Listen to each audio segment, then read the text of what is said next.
pumpkin adventures it is. So this is the next day. We've baked the pumpkins. We've allowed them to completely cool in a cool area. Let me see if I can get some light here. Voila, light.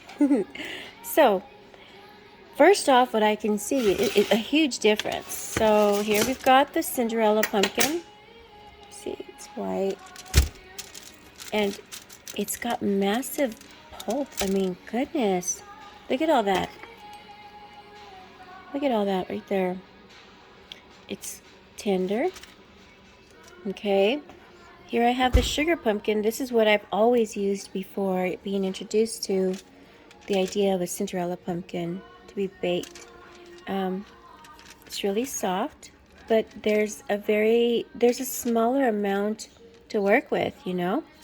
And I've always enjoyed the flavor of the sugar pumpkin. Immediately I can tell that I'll need like at least 4 of these sugar pumpkins as opposed to, look at that, massive. So, okay, now I want to taste it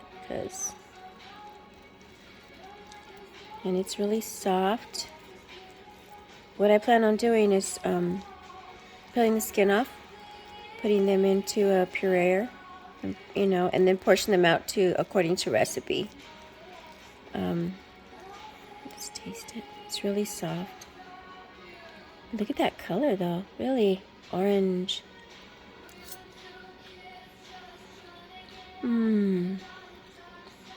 Yeah, it's sweeter. It's like it has like natural sugar.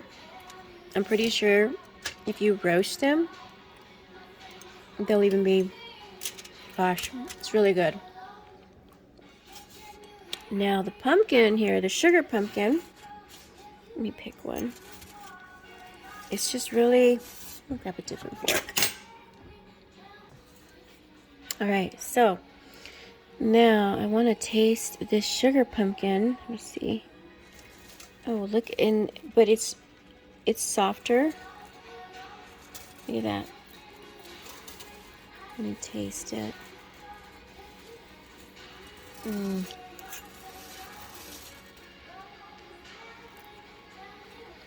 It tastes like pumpkin. Wow. Had I never been introduced to this sweet Cinderella pumpkin, I would not know what I'm missing. But now that I know what I'm missing, I'm going to have to say that from now on and hereforth, I'm going to be using the Cinderella pumpkin. I mean, look at the color. So rich, orangey. It's got a sweeter flavor to it. This one is clearly pumpkin flavor. Not that, you know, not that sweet, but the pumpkin flavor is stronger.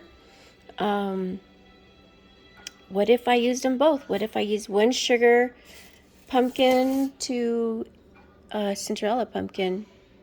I mean, we can enhance the flavor there, right? So, yeah. Gosh, I could just be eating this one though because it's so good. Great vitamins, nutrients. I'm picking this one out. I'll nibble on this and I'll prepare the rest for baking. So, you guys, I think Cinderella pumpkin is from now on the winner for my empanadas, my pies. I even saw a recipe for a pumpkin chocolate chip and caramel salt cookie.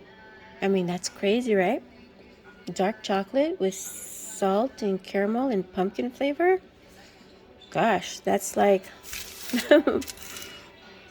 something to look into for sure. Anywho, thank you guys for watching.